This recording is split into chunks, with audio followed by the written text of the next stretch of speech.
is my favorite thing, like going on track, then meeting another car. Like I think I had it yesterday with a Golf 1 GTI, and then we just drove the whole lap together. At the end, at the bridge, you just drive next to each other, give a thumbs up, and that's it. And it's like, I think it's the coolest thing.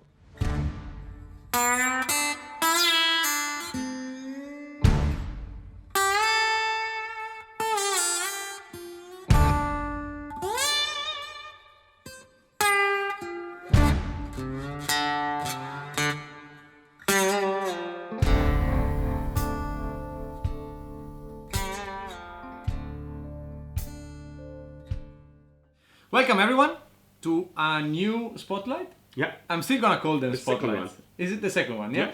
I'm still gonna call them spotlight. It might be. You should, because I'm still not sure what the title. Yeah, exactly. This is what I'm saying. By the time of this, we still haven't decided. Also, we're still undecided. However, what we have decided is that the Clio 172 is one of our favorite hot hatches. Yes. Maybe, remember, like, maybe not currently, you know, but when we were growing up. Yes, because this story is a bit funny because my older brother was really like into this car, and we couldn't afford it by the time, and then he bought like a diesel version of the Clio, but then he went on and tuned it and modified it to be like almost like a 170. But the 172 was as far as we were concerned, the 172 was the car to have. For example, if you grew up with like being featured in Evo magazine, if you were reading Evo magazine, like it was the reference hot hat, absolutely. And both the 172, like the one that we're gonna see, and the trophy versions after. It's a very cool car, and it's a little bit more of this older recipe for hats. It's a little bit softer, a little bit more analog. Like, happy. It's a happy honestly a cool car, and I have a very similar story with Gab. You know, like growing up, we had maybe in my circle like Peugeot 106s and Saxo VTSs, all these 1.6 hot hatches. Yes. But the Clio was a little bit out of our price range, so it was a little bit always like this, like expensive. It was really cool. And these cars today, because you might have complained in the last episode that still any 46 is a little bit out. I think like the last episode, while of course more than you saw, I hope you saw it, it's a fantastic story, fantastic guy, fantastic car. But he's locally known, and of course, actually, first of all, he has done an relatively expensive car, so it feels like a little bit unobtainium. Out of reach. Yeah, exactly. yeah. He's a guy that has been doing taxi laps, and he's a guy that has been racing. So there is a possibility, if you're a BMW owner, you have seen one of his laps online. For sure. You might not remember this, but I think he also has driven like the fastest C46 lap, not in his car, in the other white car. Okay. But he has probably driven the fastest C46. So he has already a name for himself. And you might think that Leon, our guy today, he has nothing going for him. So, Gab, I will tell you a bit of an interesting story. None of you know this probably, but Leon was actually the first guy that followed the One Lap Hero Instagram account. Okay. Like number one. Thank you very much, Leon. And you just earned this spotlight. Not only this, he's the first guy that got this One Lap Hero keychain. You know, like the one. It's a very special. The one that you cannot buy and you can only be given to. Exactly. So he actually won that, and of course he's following from the early days. But the reason that he has this spotlight actually it's not because he's like following the channel for a long time. It is the opposite. But for me, it's actually the opposite. It's because I have seen him come here with a smile and pass through everyone, and he would stop to Apex, and he would stop to Dale, and he would meet everyone with a smile. He liked everyone, and I believe that also most people actually like him as well because he's a very honest guy. That might be also the common thread between our two spotlights. Yeah. Two very, very honest guys. And in the end, I have this feeling as Kostas that the world needs more Leons. I don't know.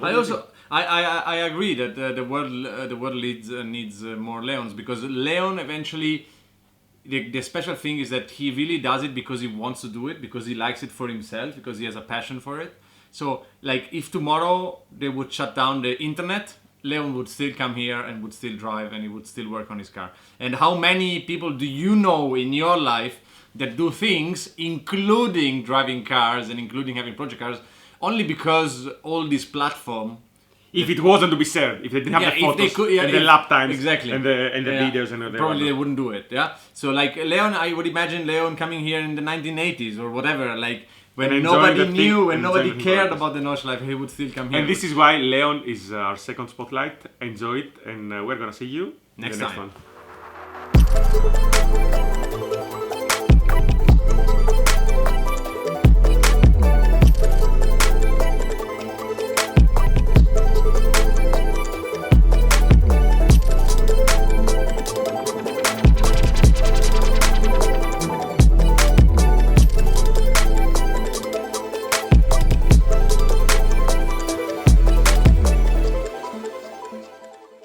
Hi, my name is Leon, and this is my Renault Clio RS 127.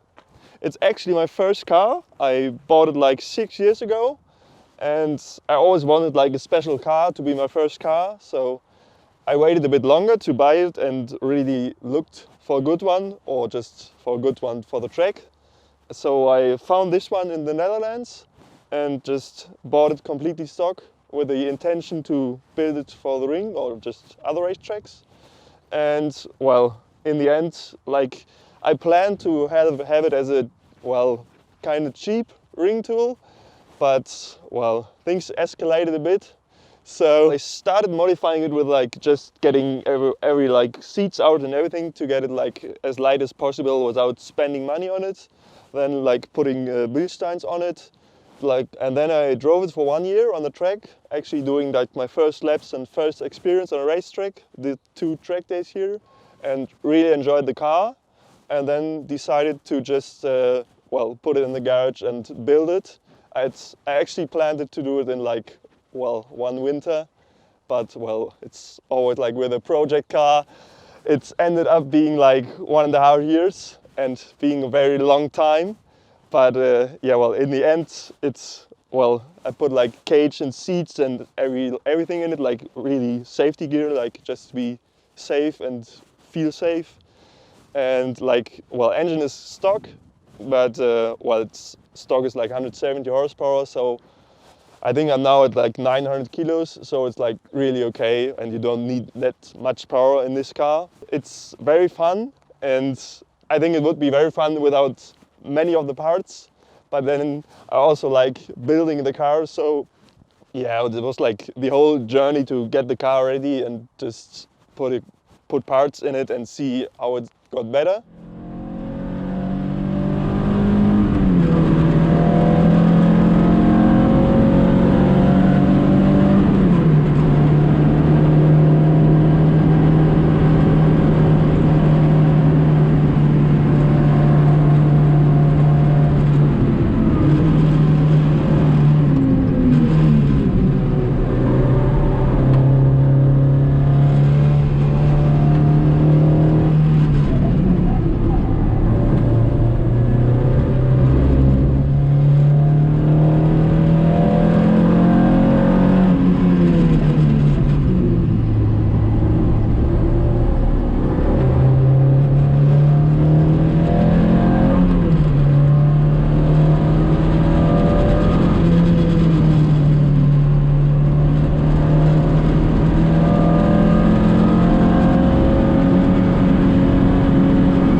actually, when I bought this car, it was like a bit exciting if I fit in it, because I'm like very tall and the car is very small, and like I often get like asked if I sit on the back seat of the car, because like I'm really tall, and this was like, I think, the hardest point to get me into the car, like with a roll cage, with a helmet and everything. But well, in the end it fits. Well, I think I'm still too tall for it, but I actually wanted like a small car, and I didn't want like a car where I just fit perfectly, but then like having no fun with it. So I ended up with this one. Probably it cost me a bit more because of that, but it's worth the fun.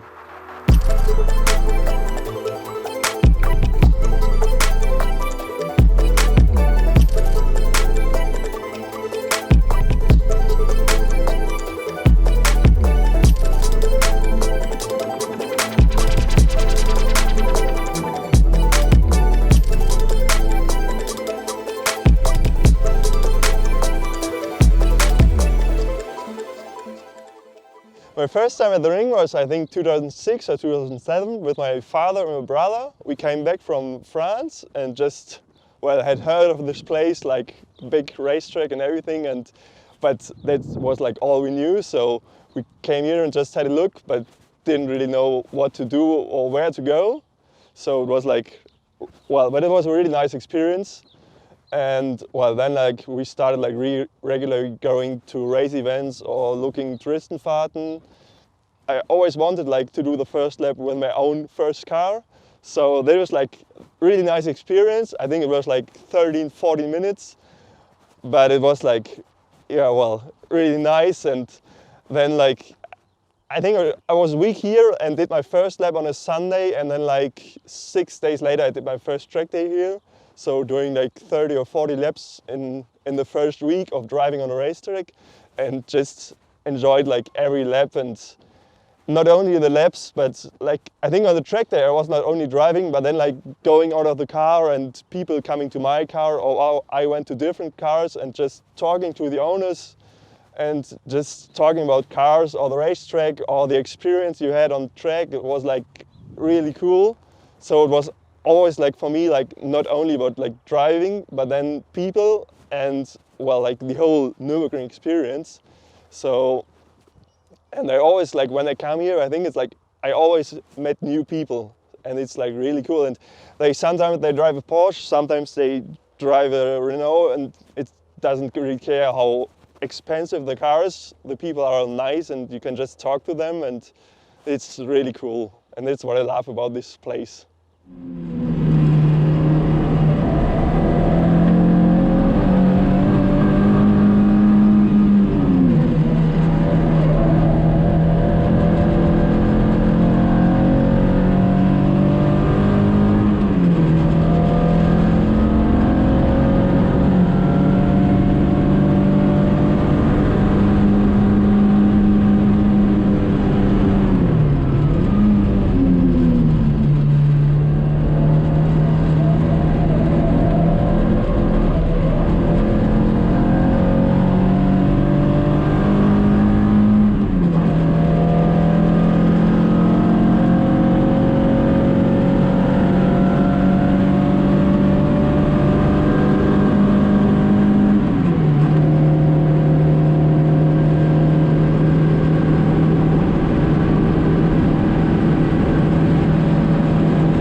And what I also like here is like a lot of people from other countries came here, and I always love to speak to British people because they have like crazy cars and they were driving crazy, and they're always saying they love the Nürburgring and everything. And then I had a look on the internet and saw like, well, there are a lot of tracks in England, and actually that track day they're like, well, like cost like £200. So I decided to go there and just do a few track days, and that's what I did in 2019 with this car. Just drove it there without the trailer, just on this car, and it was a really crazy trip, but I enjoyed it. And even there I met a lot of people, and when I told them I normally just drive at the Nordschleife, they were always like, oh, the Nordschleife, that's like the craziest track and everything, and why do you come here? You have the Nordschleife.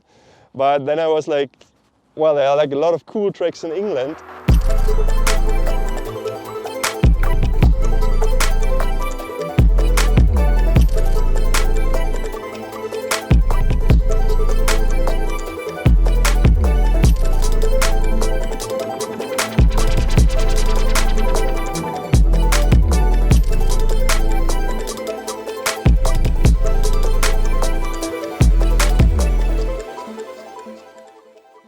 After like 6 years of driving, I still come here. Like, it's especially after winter, it's like really like the track is like new. Like, you have to really experience like every corner. Like, it's different, and so it's always like really exciting but scary as well. And I really had it like in this year, like coming here with this car and then just going out, and it felt like really fast. And like at some point I said like, that's too fast for me. I have to go slower. I need just to do some more laps, and then I can try to get faster. And then it gets better and better. And it's actually, I think this is my favorite thing, like going on track, then meeting another car. Like I think I had it yesterday with a Golf 1 GTI with cage and everything. And he came up behind me, and I was like, okay, just let him pass. And then like try to drive behind them. And then we just drove the whole lap together.